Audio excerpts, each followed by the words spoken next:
So Bob, as you might suspect, I have a lot of emails that people have sent in that we can answer. What do you say? I say let's answer these emails that I might expect. Anonymous listener, she says, this is going to sound weird, but I had a dream of you validating me. Oh, It's because you have been more validating to me than some therapists I've had. that's nice. I'm desperate to hear that my experience being cheated on has traumatized me. I'm hesitating to directly ask my therapist to do that for me, though. I've been giving hints, but maybe he's been reluctant to say it because he doesn't want my partner to feel attacked. Oh, so maybe they're in couples therapy. Couple counseling, yeah. Is it okay to ask for validation that the cheating has traumatized me? Bob, what do you think? Yeah, go ahead, ask. Yeah. Yeah. Anything more to say about that? Yeah, I had this sort of friend, sort of colleague, whatever, person I used to work with when I first moved to Seattle. He's a psychiatrist, and he was saying that what he thought to be true is that when a client has my voice inside their head, in other words, I'm a live introject, and they hear me coaching, that's about as high a compliment as one is ever going to get. Right. So it's lovely that this person hears you. Yeah. And, I wouldn't be surprised if others had that experience. And I have that experience with people that I've interjected. And yeah, it's, and people will sometimes feel embarrassed, right? And I don't understand this. I had a dream about a friend the other day, and I texted him about it, and there was a hint of, wow, I mean, it was shocking, or I think he was more shocked that I mentioned it, you know what I mean? But who else are you going to dream about other than people in your life, right? And your unconscious is your unconscious. You can't do anything about it. And two, you should be dreaming about people in your life, and maybe even dreaming about people that you listen to in a podcast that you listen to all the time. So there's nothing weird about it, but I think we have this cultural notion that if you dream about someone, you're like obsessed with them or something. Oh, yeah, sure. Or you want to have sex with them or something. Wow. And it's like, no, not, I mean, maybe, but not necessarily, right? So I would imagine that a lot of people have dreams about me in the same way that I have a lot of dreams about the podcasters that I listen to. Right on. Yeah. So never feel ashamed of that. And I've never adhered to that point of view. And in fact, I've always been this way. When I was a kid, I would tell my friends that I was like, I had a dream about you last night, and I would tell them about the dream. And I remember always getting this weird reaction. In fact, there's this one dream that I had about a friend of mine and it was, I won't give details, but it was kind of an embarrassing dream for the two of us. And to this day, which would be 35 years later after I had the dream, we still joke about the fact that I had the dream and that I told him about the dream. He still to this day is just like, yeah, that dream you had. And I don't know. I mean, dreams are dreams. What are you going to do? Yeah, and dreams are weird. I mean, dreams are motivated by associations and symbols that are personal to us that we don't really have any control of. Anyway. Yeah.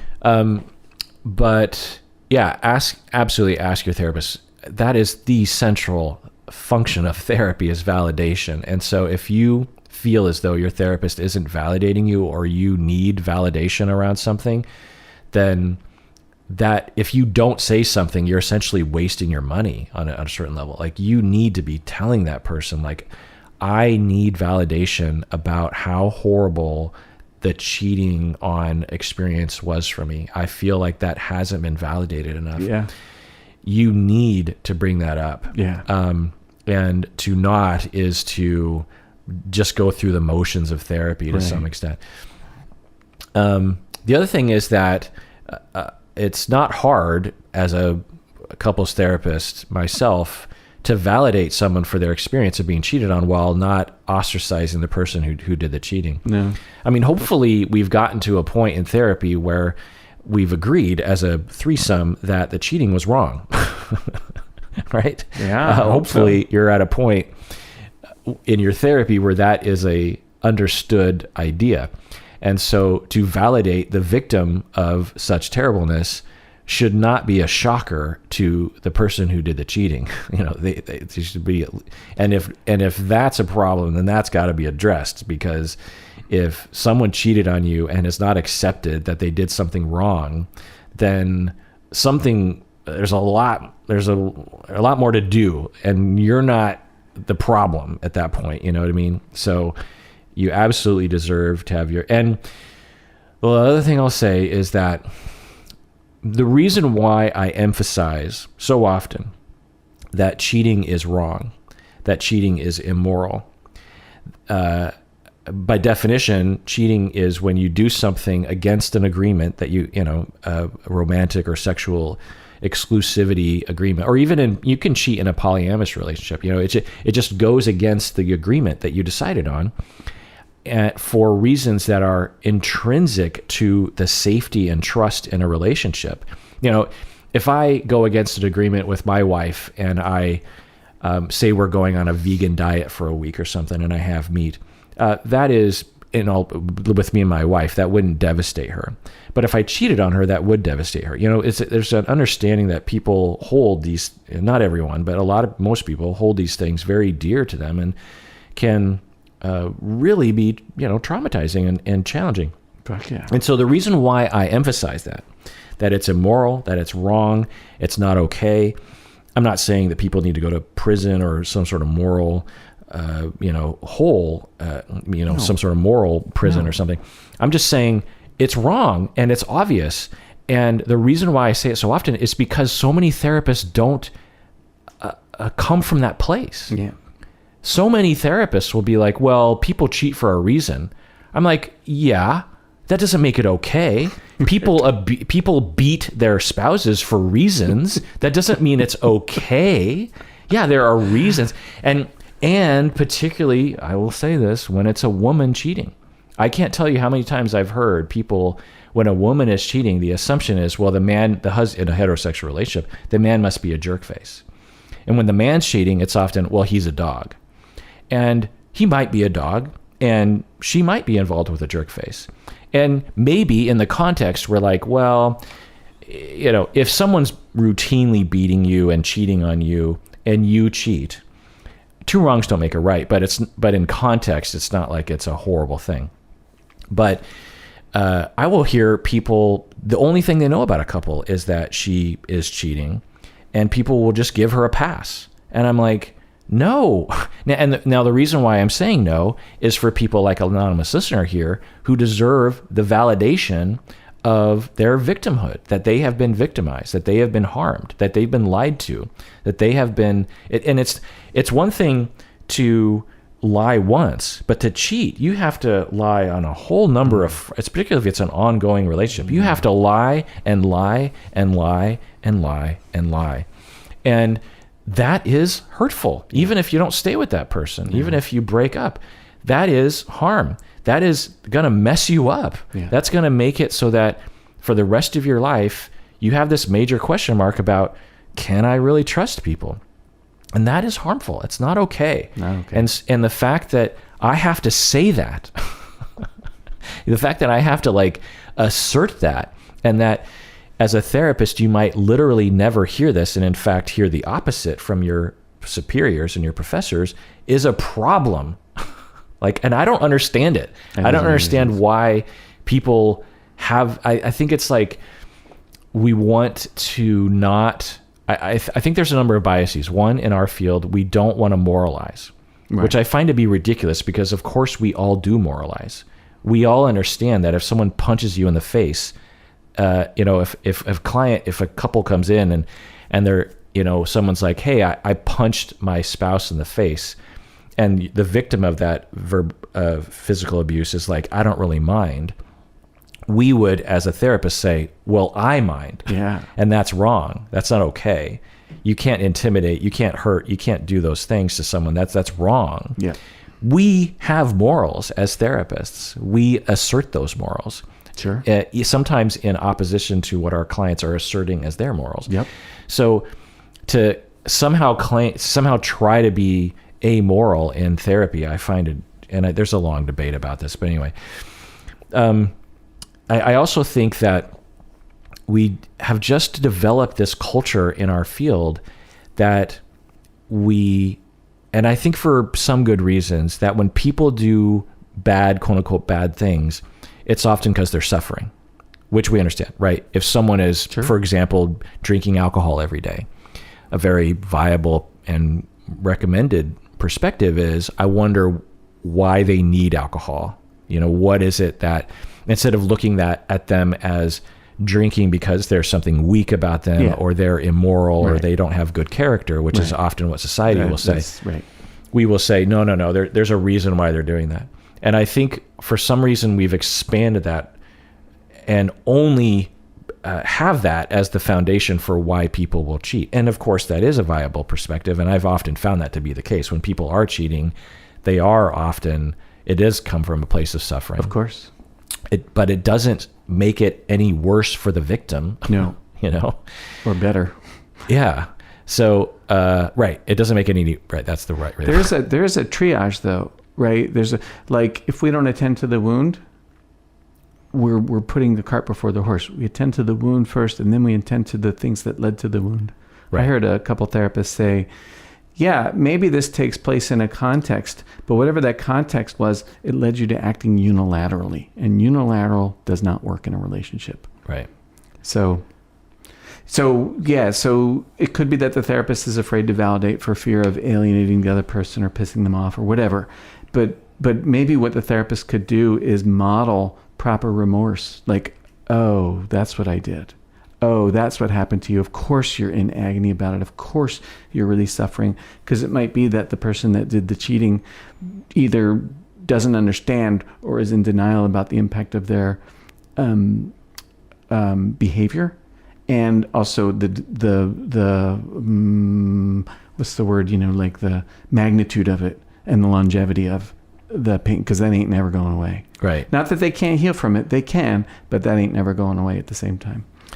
Yeah, and that's the reason why I think this happens, is it's so much easier to blame the victim, which we see in all sorts of contexts. Right. I mean, that's why we have this phrase called victim blaming. And I've often wondered, why do we do this? When we're faced with a difficult situation, like we're presented with cheating and we have contact with both people, it's so much easier to just be like, well, no one's to blame, or the victim must have done something to provoke it or something, or there must be a context. It's so much easier just to do that, because it's perceived as like, well, I don't have to confront anyone. Whereas when you go along with the reality that someone has been harmed, you have to look at the person who victimized the other person and say, in so many words, you victimized someone. Yeah. You did something that was wrong. You'd done something wrong. And that's hard to do, if you have to face someone and you have to say that. But grow a backbone, therapists, like you're in this to win it, and you got to do what's right. And it's not a matter of humiliation.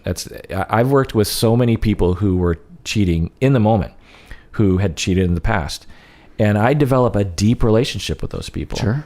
But I do not dance around the notion that they harmed someone. No. I will say, you did something that was harmful, but at the same time, I will bond with them. I will understand. People do harmful things, but I'm not gonna act like they didn't harm someone. No, it's not real. It's not true. And it doesn't, one, help the victim to not validate that and understand that, and two, it doesn't help the perpetrator to dance around the fact that it happened. The perpetrator needs to know that they did something wrong so that they can fix it. Because like I said, I've never seen a case, and I'm sure it happens, where someone cheats for just kind of random reasons. It always comes from a place of, in fact, everyone that I have treated who cheated, they were suffering actually on the average, probably greater than the victim was in their life, in their emotional life. People who cheat have tremendous suffering that they're going through. They're not necessarily suffering as they're cheating, but the path to the cheating was, fueled. The vehicle as they were going down the road of cheating, eventually getting to the destination of cheating, was fueled by pain and relational traumas Sure. and just nothing good. You All know? worthy of consideration. Yeah. Yeah. All right. End of soapbox. Patron Lauren from Tacoma says, I'm finishing my bachelor's degree in early 2022 at the age of 35 years old. Yay, congratulations. Yeah. Then I went to Tacoma. I wonder if that's PLU. Is that the only program down there? Yeah. Then starting my master's degree in counseling. Oh, a bachelor's degree in 20. So maybe. Could be UPS. Yeah. Could be PLU. Doesn't UW have a Tacoma UW branch? has a Tacoma campus. I'm worried that maybe it's too late to change careers, though, at my age and already being established in life with a house, etc. Is it reasonable expectation to manage the workloads of graduate school and internships with a full-time job while I make a career transition? Or is it reasonable to say that it's just too late for me? Bob, what do you think? Well, no, not the too late part. You get to decide the cost benefit of, making the change and whether or not that's actually something that you want to do, if it's worth it to you, but not something as arbitrary as too late. The hell with that. Yeah. Yeah. And regarding workload, I have seen many students with various different workloads that they will take on, but Antioch attracts a lot of working people with kids. Antioch is, we have always provided this flexible schedule where you can take anywhere from 0 to 4 classes a quarter. And you can take anywhere from 2.5 years to 6 years to finish your program. So it is flexible to your needs. And so we attract people who are older, who have kids, who have a full-time job, who, have other kinds of things in their lives. And, because that's different than if you're 22 and you're still being supported by your parents and you don't have kids, you don't have a spouse, you don't even have a job. And all you have to do is go through your graduate school. I can only remember one student that was even remotely close to that. And she still had a job and lived on her own. And anyway, so there are some programs most programs you have to go through at their pace. They usually have a full-time program that can be all encompassing and time consuming. And then they might have like a part-time track that can be like slightly less full-time. It's usually not like the options you have at Antioch where you can literally take like 1 or 2 classes a year and maybe not that few, but maybe 3 classes a year and graduate. Anyway, my point is that you want to look at that. The other thing is that even a full-time school, I've seen students manage, they're not stressed, but they work full-time, they're going to school full-time, they're at an internship, they have kids, they have a spouse, they have family. Now, you're not going to have a life with that. The one thing that will go is socializing. You're not going to be able to hang out with your friends or go to birthday parties because any free time you have, you're going to be reading and writing papers and going to class, this kind of thing. But you could still have kids and have a full-time job even and do all those things. That's what I did. I mean, when I got my doctorate, I had a podcast. I had a full-time job at Antioch. I had a part-time job as a therapist and a supervisor. I was in a band, and I did have a life-ish. I had to significantly reduce the socializing I did, but I still socialized, and I made it work. I was stressed out. I had to say it for like one of the things that I said no to was football. Like I stopped watching. Oh, I remember that. Yeah, I was like, I made a conscious choice. Like I need to regiment my time so precisely that I can't watch sports anymore. And so I didn't watch sports. Ironically, the Seahawks went to the Super Bowl while I was still in graduate school. So I didn't see hardly any of that season building up to it, but I did watch the Super Bowl came to my house. At your house. Yeah. That was fun. Yeah. But yeah, so people certainly can make it work. I don't know if that'll work for you, Lauren, but I know for a lot of people, absolutely make it work. Anonymous listener says, what degree or career do I have to do what you do? I'm very interested in TV, psychology, and culture. I did not know that I could combine all my interests until I watched your YouTube channel. Oh. I'm interested in what you do. As a college student, I want to know what your career path was like. Well, briefly, what I'll say is what I did, and I don't know if this will help you, anonymous listener, but I got a degree. I got a bachelor's degree in business. You just need a bachelor's degree to enter clinical fields of psychology. You don't need an undergrad in psychology. And then I got a master's, and then later I got another master's and a doctorate in a psychology therapy related field. You got a second master's? Yeah. Through your PhD program? My PsyD program, Your PsyD program. Yeah. Oh. Yeah. I sometimes point that out because I feel like I want the credit for it, because there are people who are doctorate, like marriage and family therapists, who they got a master's in marriage and family therapy, and then they got a doctorate in marriage and family therapy, and the doctorate portion only covered the doctorate portion. I got a master's in marriage and family therapy, essentially. It's not officially that, but essentially that. And then I went into psychology, and they don't recognize that master's. And so I had to start over as if I only had a bachelor's degree. Oh, man. And it was, there was a lot of review, let's just put it that way. Yeah. And to tell you the truth, there were times when I knew a lot more than the professor did. Oh, man. Because I was a professor when I was getting my doctorate. Right. And not every professor is, super experienced. Now, the professor knew on average a lot more than the average student did, but not necessarily more than what I knew. A particular kind of student. Yeah, that didn't happen very often, but it was a little. And what I would do is I'd say, well, I'm not really absorbing anything here, but I will use it as an opportunity to kind of like self-explore. Yeah. Like I'll kind of go deeper on where my fronts are, I suppose. But Autodidact. Anyway, so you want to get a master's or doctorate in a therapy-related field. That's what I did. You want to practice. I think for a while, I've been practicing for 25 years. Oh, yeah, definitely. Because that gives you so much experience with humans and with what therapy is. And you also want to have a wide variety of clients, because usually early career people you will, just by default. Yeah.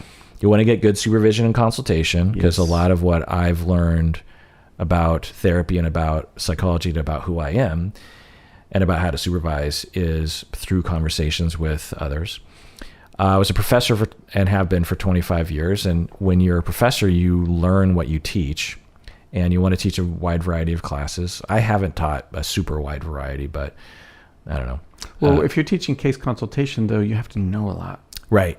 So there are certain classes where you basically have to know everything. I mean, to teach case consultation, you are supervising a handful of clinicians in an early career. And you have to understand theory, obviously. You have to understand ethics. You have to understand technique. You have to understand relationships. You have to understand how to provide an attachment between you and the supervisee. There's so many things you have to know. Right. I was a supervisor and have been for 21 years, and true supervision, not just like overseeing, but actually like mentorship, that kind of thing. Mm-hmm.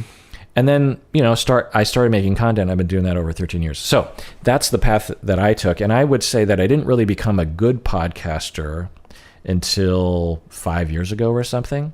And I was a podcaster for 8 years up until that point. I mean, I was okay in the beginning, but I would say that I wasn't.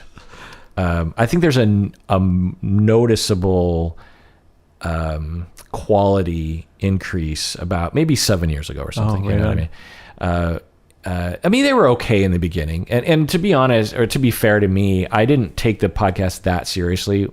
I took it seriously, but there's a period of time when I was getting my doctorate, for example, that I just didn't have the time. So I kind of phoned it in occasionally. But anyway, so that's but getting to your, and so the gestalt of the reason why I'm laying all this out is that to be able to podcast, and Bob is saying, to be able to talk about psychology, to be able to talk about humans, to be able to talk about therapy, to be able to talk about, attachments and this kind of thing, it requires a lot of experience. You can't just learn it from a book or a YouTube channel or even from a couple years of experience. I mean, can you imagine you and I talking 2 years after we graduated? We would be at such a lower level of sophistication and would make a lot of mistakes and or not be able to answer a lot of questions because we're just like, well, I don't know. Yeah. I haven't really been there.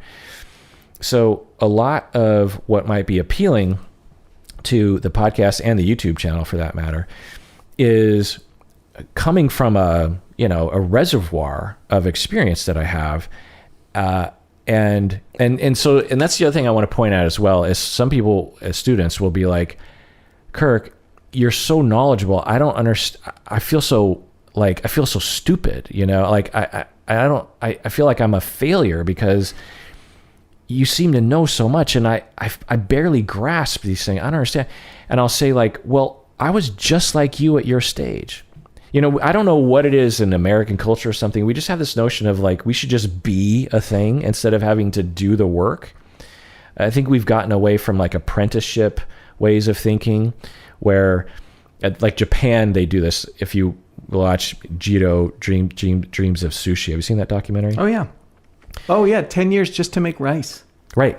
Yeah. Because they understand. Just to make rice. Listen to me. 10 years on making rice in order to become a master. Right. And for us, and this is an extreme version of Japanese apprenticeship, but the culture of apprenticeship and mentorship is so strong there that people just accept, look, I'm 45 years old and I still haven't mastered rice making the way the master has, and I'm still learning. In America, we want to pop out of grad or of, a degree a bachelor's degree and just like be given a career. It's because some people are like that, there's some people manage that, Zuckerberg, these kinds of people, just like the age of 23, they're a billionaire. But let's be clear, that guy learned a lot along the way. Right. Huge amount. Right. And the origin stories of a lot of these people get filtered through the American ideal. It often leaves out the grind that you have to go through. Yep. Yeah. The mundanity of learning through experience. So that's why I say that, like, to get to a place. So if we say 8 years ago, I became the podcaster that today, and it took me even longer to become the YouTuber that today. I would say I didn't become a good YouTuber until maybe a year ago. It took so much trial and error and getting to know my voice, getting to know human beings, getting to know myself, getting to know how to speak off the top. I mean, there are things that I have. I'm not a very good public speaker. I'm not a very good talker. And I realized this early in my life, but when I started podcasting, because I edit all these things. And so when I would record podcasts in the early days, I would have to edit almost every sentence I said, because I would say a lot, or or I would pause too long or something. And over the 13 plus years, I have slowly trained myself, and I'm 50 years old now, and I'm still getting rid of certain quirks that are annoying as a public speaker. And it's experience. There's so many little skills, so many little abilities that one hones over time. So it sounds like you're a younger person, anonymous listener. You're like, how do I get to where you're at?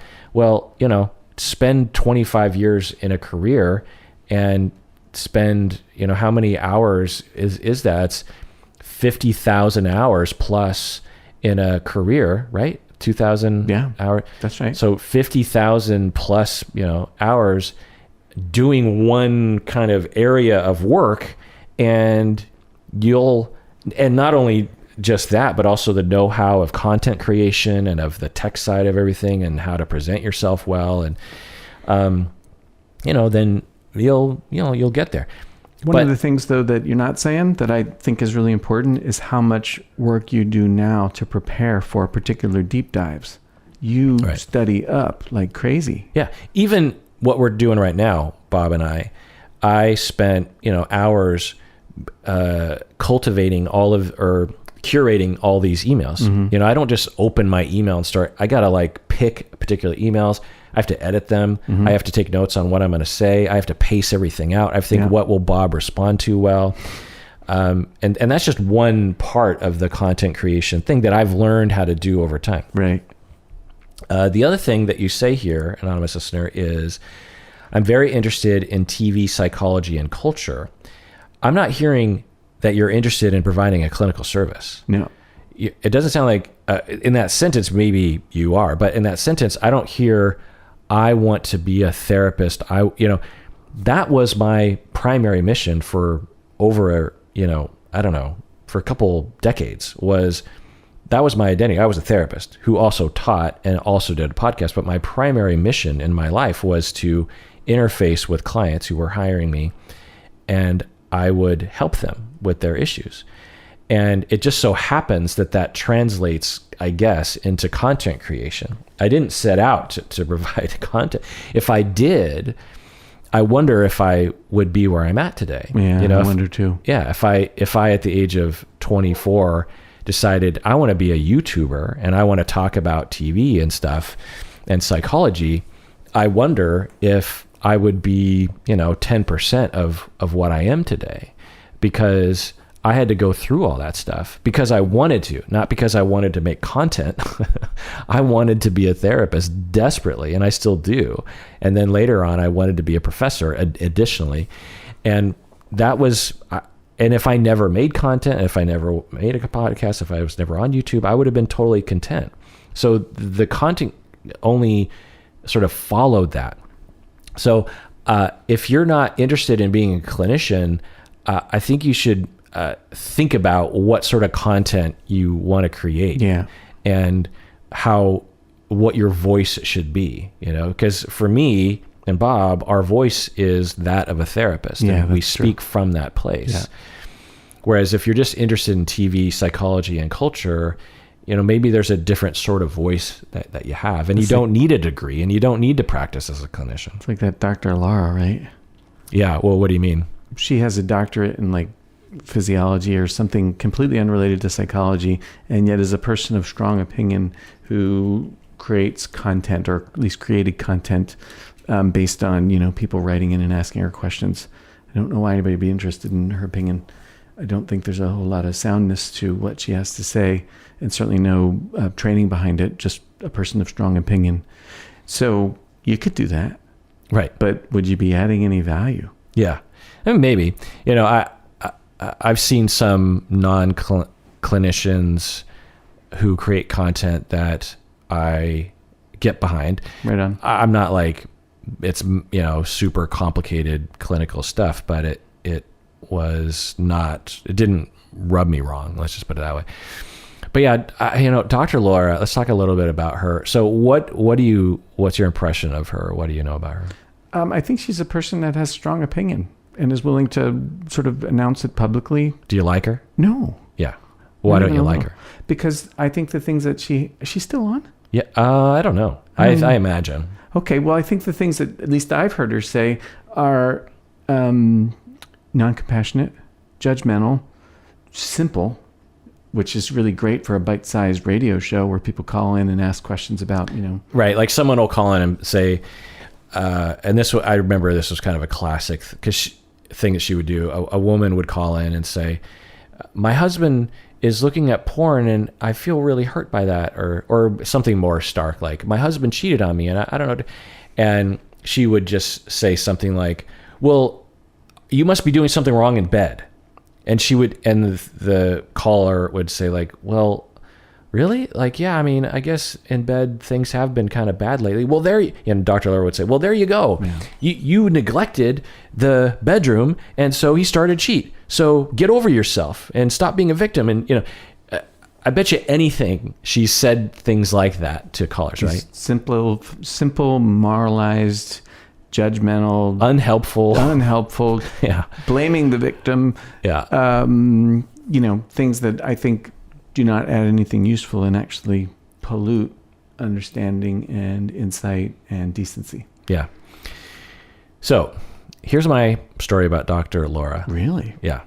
So for me, and I hadn't really remembered this until I was talking with someone recently. I can't remember who, but I don't know if I've talked about this on the podcast before, and I feel worried about talking about it. We'll but find out if this is gonna make it on. I think it will. So I often talk about my origin story as I got a business degree. I started working I worked at Foot Locker and had a hard time in the beginning of my quote unquote career. And then I eventually got a job working in market research for a hospital and then for a market research firm. And I liked it and it was fun. And I was a project manager and, had my own office, and I would help, clients like Microsoft evaluate the satisfaction of their customers and help them develop their marketing approach or their market research approach, their research of the customers approach, focus groups. And it was exciting and interesting, but it ultimately wasn't very fulfilling to me. And so I was in traffic. I also was working 8 to 5, which in an office, which felt just completely, I'm not a morning person. So I had to get up at like 7 o'clock in the morning and fight traffic. And there's a lot of downsides to this kind of career. And I'm in traffic on 520 and I just start thinking, there's got to be something else. And being a therapist popped in my head. And then a little bit later, I'm applying, and 6 months later, you and I meet at graduate school. Right. And so that's a story that I tell, because Yeah. people often ask, how'd you get into it? Right. And so that story. There's another element to this that I don't often remember, but started to remember more recently. And that was that while I was working at that job, I spent a lot of time in my car because I'd be in traffic a lot. And I would also spend a lot of time at lunch by myself. I would go to Taco Bell because I think they had like 3 tacos for $1. Oh yeah. And I would buy 6 tacos for $2 or something. And that was like tax included, I think. Whoa. Anyway, and I would just eat because I didn't have any money, and I would just eat these tacos. And Dr. Laura was on the radio. I don't know what radio station, but it was, something that I would tune into. And I don't remember, to my memory, she wasn't a jerk face to people. I think she was a little bit of an anti-feminist, but I remember really, it was a kind of a glimpse into what therapy could look like. People calling in with problems, which ironically is kind of what I do now when people email in, right? But anyway, so she would take these calls and she would just talk. And I remember back then she wasn't as bad. This would have been 94, 95. And I didn't start hearing bad things about her until maybe 2005 or something. Maybe year 2000. But back then, I think she was still relatively balanced. I can't know that for sure. Sure. But it was inspiring to me. And I even bought her book, which was like 10 things women do that are stupid or something. I can't. And I don't remember being blown away by the book, but I was, because this is before podcasting. Sure. And as someone who loves podcasts and that kind of form, talk radio, This American Life I listened to back then. Great show. And so there were very few instances of conversation. And this was one of them. And it was also emulating this kind of like helpfulness. This is before Dr. Drew and Adam Carolla that I eventually liked as well. And you could absolutely indict me for that as well. I mean, but back then they were different in and this would have been 97-ish that I was listening to them, and they were a lot less problematic than they are today. Agreed. Yeah. And I was listening to Dr. Laura, and I think part of my motivation to become a therapist was based on this exposure to what little bits of therapy could look like. I also think I adhered to the idea that therapy looked like Dr. Laura. I was disabused of that very quickly when I was in graduate school. But yeah, so I think I need to incorporate Dr. Laura into when people ask me, how did you become a therapist? I think I need to reluctantly add her in a little bit. Why reluctant? Well, because of what she's associated with today, which is all the things you said, which makes me look like some kind of dimwit or some kind of anti-feminist judgmental a-hole, you know? But I don't remember that being a part of what she was doing back then. It's not a part of who you are. But it'd be like saying, I mean, obviously this is more extreme, but it'd be like saying, well, you know, when Hitler was young, he was a nice guy. Like it's hard to feel that. It's hard to be convinced of that if you only have experience with Dr. Laura of late, you know? Understood. Yeah. The other thing I'll say is I'm not a scholar on Dr. Laura. She might have some wonderful things to say. I don't know. All I know is that she's famous for being a provocateur and distasteful to me. Yeah. But maybe they're just cherry picking the worst of the worst. I will say the cherry picked worst of the worst is pretty bad. You know, I can't remember what sort of stance she had that was ridiculous. It was some kind of thing, women calling in about, I can't remember what it was, but anyway. Yeah. So I'm coming out of the closet that. Welcome into the light. All right, let's take a break. We get back. More questions. What do you say, Bob? Yes. All right, we're back from the break. Annual patron Lauren says, "Hi, Kirk, Stacy, Umberto, and Bob. I have made some pretty big changes that I do not think I would have made without your influence. I am relocating to Tacoma, and I am looking into employment options in Tacoma. Do you have any employment ideas for an LPC, a licensed professional counselor student, moving to Tacoma? Bob, what do you think?" What's Tacoma? Yeah, I think Lauren thinks Tacoma is called Tahoma. Oh. Yeah. And also, I think Tahoma is another way of saying Tacoma. I'm not sure about that. I think there's a movement to call Mount Rainier Mount Tahoma. Oh, really? Yeah, you know, because white people came to the Seattle area and just started naming things. Yeah. Instead of asking what the name is of the thing by the people who live by the thing. So they probably garbled the native names that are in use now. Yeah, which you can't really blame. You know, trying to speak in another person's like accent would be hard. Like Seattle, for example, is so there was a chief who lived in Seattle in the 1800s, and he was called Chief Seattle, or he was called Chief South, or we could imagine in Native American accented language, you know, their accent, it would sound something very difficult for us to pronounce as, contemporary English speakers. Right. And so they heard, what's your name? He's like, well, my name is Seattle, something along those lines.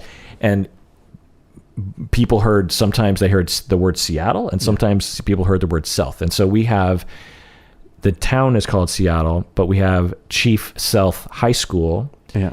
And the chief is often, we have a statue of him downtown, and it's called the Chief South statue. Right. Anyway, I think I have all that right. I believe that's correct. Yeah. But anyway, so Tahoma is another, the first thing, annual patron Lauren, is to stop calling it Tahoma, unless you're referring to some town near Seattle called, but I don't think there's a town called Tahoma. It's Tacoma. Yeah. And the other thing you have to know is we have a thing called the Tacoma aroma because there's a paper mill or a wood pulp. What do they do there? I think they make paper. Yeah. And it smells to high heaven. It permeates well beyond the Tacoma boundaries. And as soon as you pull into town, although, does it? Yeah. Still smell? We just drove through it a couple weeks ago. Yeah. Still smells. Yeah. So know about the Tacoma aroma. I think if you live there, you get used to it. You get used to it. You don't even notice it. But anyway, ideas for annual patron Lauren, LPC, licensed professional counseling student, moving to Tacoma, employment ideas. Well, could she work at an agency? Yeah. So one set of jobs is you could just get any old job at an agency, like a receptionist, because you'll be in contact with the field and those in the field, and you kind of absorb that, which is maybe helpful.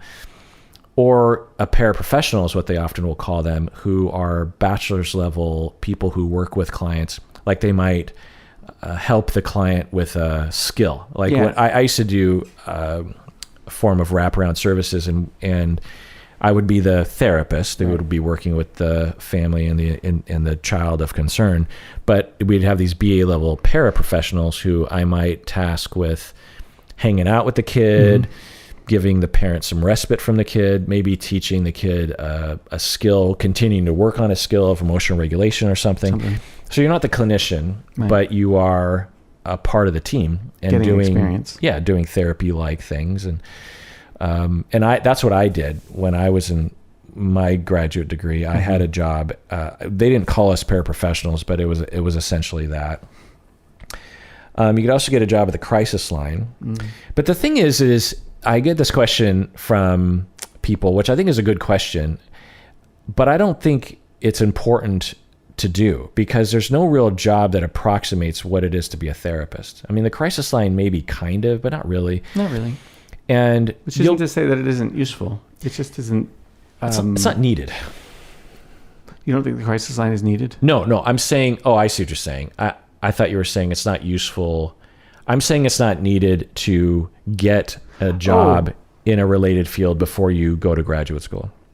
No, I don't think it's needed. Sometimes the schools have those kind of requirements to have some kind of whatever experience. I'm not sure why they do, but they do. Well, we used to have that primarily, and I didn't know this for years I had the same, I was like, why do we have that?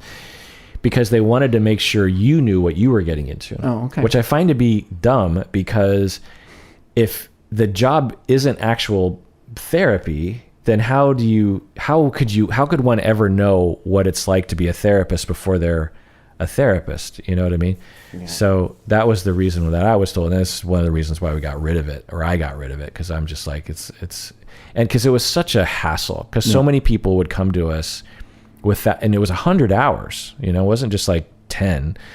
You needed 100 hours of therapy related work. Yeah. And some people came to us with that. Maybe they were a paraprofessional or something. But eventually we got real funny with what qualified. Like if you were a nanny, that qualified. Yeah. And I'm like, so if you're just around kids, that's like therapy? I don't think so. I know. Yeah. So so we'd end up having to funnel all these people into, really weird situations, and other programs didn't require it. Right. So we got rid of it. I get the idea, but I think it was more busy work than anything else.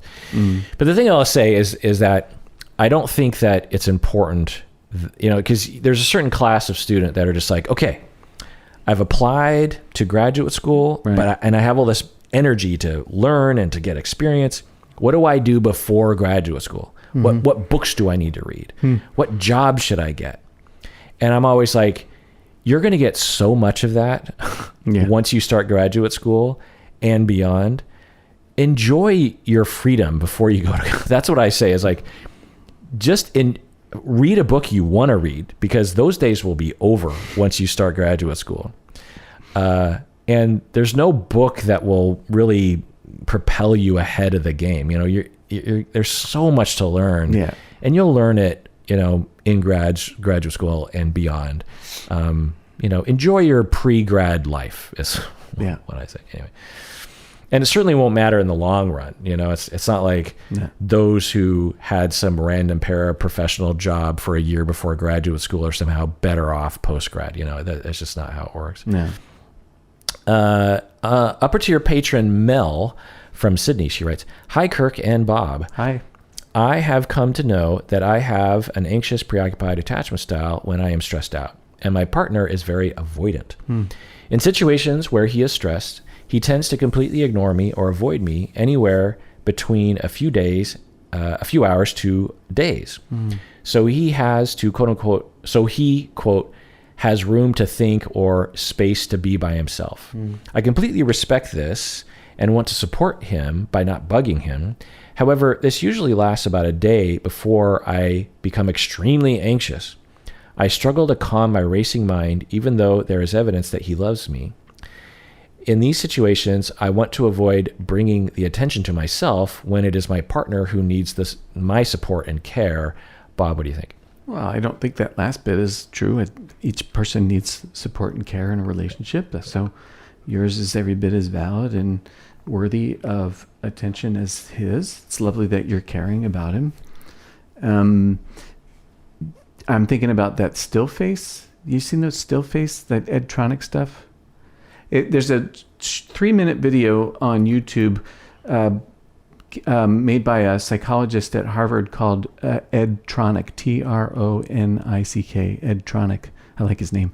That shows a mom and an infant. Oh, yeah. You know this one, where the mom is, just talking to her 1-year-old kid, whatever, the way you talk to a 1-year-old kid. And then what they ask her to do is they ask her to turn away and get a blank face on her, and then turn back to the kid and not respond for 2 minutes. And you watch what the baby does. And what the baby does is all these things to try to get her attention from, sort of like what's happening here, and sort of wondering, and, all these like please or excuse me, bids, like pointing at something or smiling or whatever, all the way up to getting really, really upset and really anxious and crying and poor little. It's actually quite hard for me to. I've seen that movie. I've seen that 3-minute clip probably 50 times, and every time I see it, it breaks my heart. Right. So just to drill down on that a little bit, the idea is that humans, particularly infants with their parents, need this very frequent acknowledgement of connection and attunement and noticing each other. Yep. And when the parent provides this still face, meaning this blank look on their face, they're right in front of their infant, just looking at them, eye contact, but just no facial expression. None. It is bothersome to the child and to any human, because we are social creatures and we don't feel safe when we are with people who are detached from us, and we are in constant need of connection, of, are we experiencing the world together? Are we together? Do you see me? Do you notice me? I notice you, that back and forth. And this is instinctual to parents and to infants. And the thing that the baby first does is, and you'll see it if you watch the video, the baby looks at the mom and is like, tries to make a little noise, because that's their routine. The baby will make a noise like, hey, because it's pre-verbal infant. Right. And the mother will go, oh, like there's a mirroring of like, we're communicating, we're on the same page. So the baby signals like a little vocalization, no response from the mom. The kid looks away and just looks for something interesting, sees something, points at it, because again, that's another routine, because the mom usually will be like, oh, you see a horsey, and the kid will be like, oh, even though the infant doesn't know what words are being said, it's just it feels and is a connection. Yes. Baby does that, mom doesn't do anything, and then eventually the kid starts to kind of get antsy, kind of that uncomfortable infant, like squirming around in the chair, and bunches up the face and starts to cry, and the mom still has this very blank look. And all this is happening within like 90 seconds. It's very, run it for 2 minutes. Very quick. Oh, it's fast. That the infant is like, I don't like this feeling. Yeah. You're here, but we're not connected. So that's what you're talking about. Yeah, right. And so after 2 minutes, then she re-engages and the kid's fine. The kid gets soothed and comforted, and then they're back to normal, which is kind of like how it goes for humans. And so the reason it came to mind, though, is because your partner goes away. They're not even in front of you. You experience them as disengaged, and you find your nervous system revving up the way it seems like it's made to, the way it would. I'm not sure that is a marker of anxious, preoccupied. Maybe it is. Maybe there's an element to that, but maybe it's also, in some ways normal that when our partner is out of touch, that we have a growing arousal inside about that. So if it were to go on, I hadn't made that connection. It makes total sense. Yeah. And for those people with preoccupied attachment, they probably had a lot of analogous experiences as we're talking about. Right. Not a parent who purposely puts on a still face. No.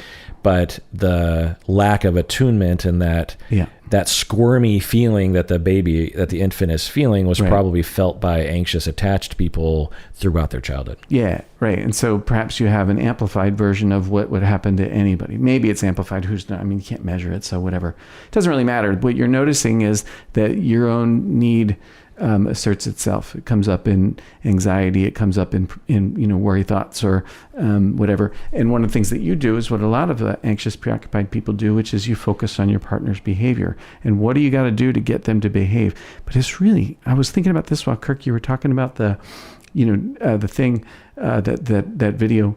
I was thinking it's really fascinating to me. The thing I find most fascinating about people these days is the way in which their need seeks its own getting met.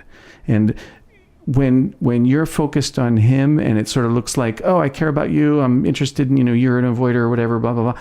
It's not untrue. You do, of course, care about your partner. But really, the thing that centrally motivates you, me, anybody really, is your own need. And your own need has to do with getting some kind of reassurance that he's still out there, that he still cares, that he's still your partner. Right. And the preoccupied person developed this style often, not everyone, but a lot of people with preoccupied attachment will, one, devalue the self and value others by opposition, and two, will be very other focused instead of self-focused. And what you're pointing out is it's fine that you're narrativizing the situation as it's about him. He needs to avoid, and I get that, and I want to allow that, instead of, at the very least, additionally considering the fact that you are being neglected, and that you are alone, and that you feel hurt, and that you are anxious, and you have, rights, so to speak. Now, what do you do with that? Is the question.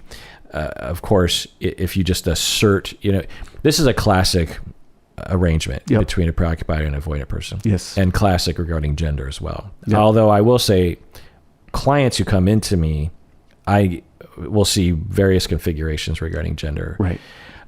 Anyway, point is that you are experiencing a classic pursuer distancer, avoidant preoccupied dynamic, and experiencing the classic. What's not classic is that you're aware of it, Mel. Yeah, right on. And you are also aware, you are properly conceptualizing of your partner. Yeah. Instead of seeing him as some sort of withdrawing a-hole, you're like, well, I get him. I understand, when he's stressed, he needs to withdraw. Yeah. And so you're way ahead of the curve than a lot of other people. Right. But you matter now. And now, what do you do about that? Right. Hard to know. Obviously, couples therapy is in order because this is perfect for that. The other thing I'll say is you need to have other relationships that you can turn to in those times. And it's not going to take away some of the pain, but what a lot of us need to do is to spread out our attachment needs. It can definitely help. Like, yes, for example, with you, Mel, you are having one of those classic stages of your relationship where he's pulling away and you're anxious and you feel alone. If you had someone like a friend or a family member to talk to, someone you felt very close to during that time, someone you could hang out with, I'm going to take a guess and say that would mitigate 75% of the problem. It's just sitting there alone and isolated and feeling neglected that can really get into your head.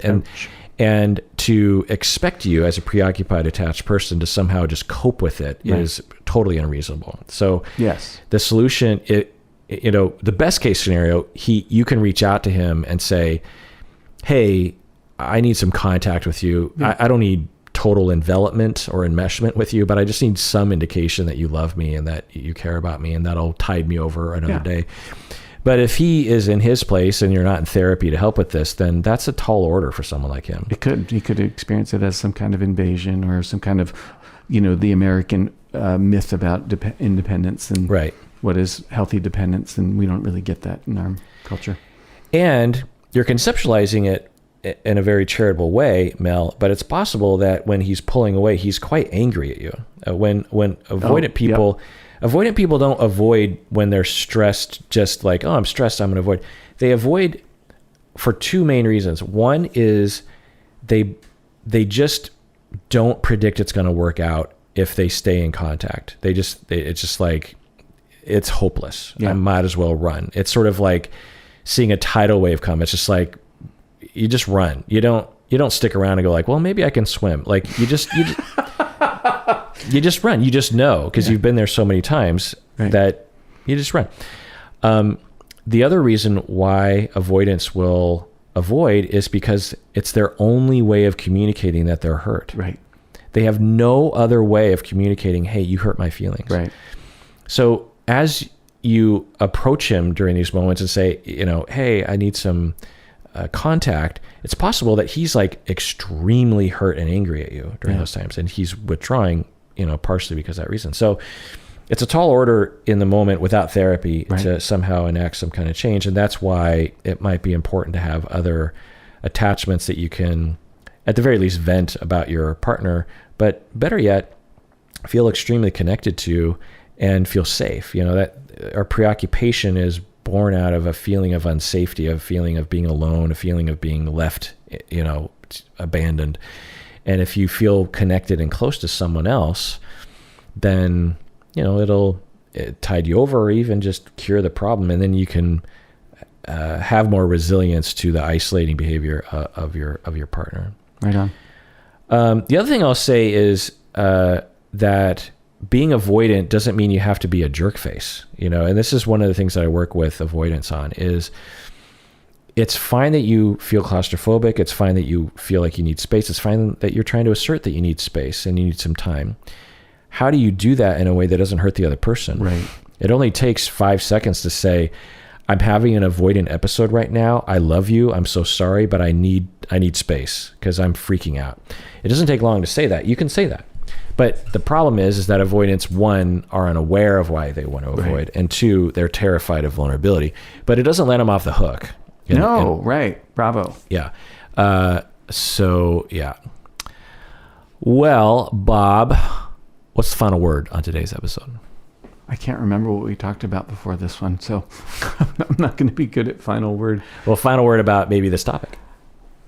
Oh, what I was thinking? I don't know if this is a final word. I was thinking we're such a weird culture because we hold independence as the ideal, at the same time as we tell ourselves that we should put all of our emotional needs into one relationship, our partner. We put an extraordinary amount of pressure on one relationship to fill needs that we think we shouldn't have. It's a mind effer. Yeah, that's true. And everyone out there, please take care of yourself and, spread your attachment around, because you deserve it.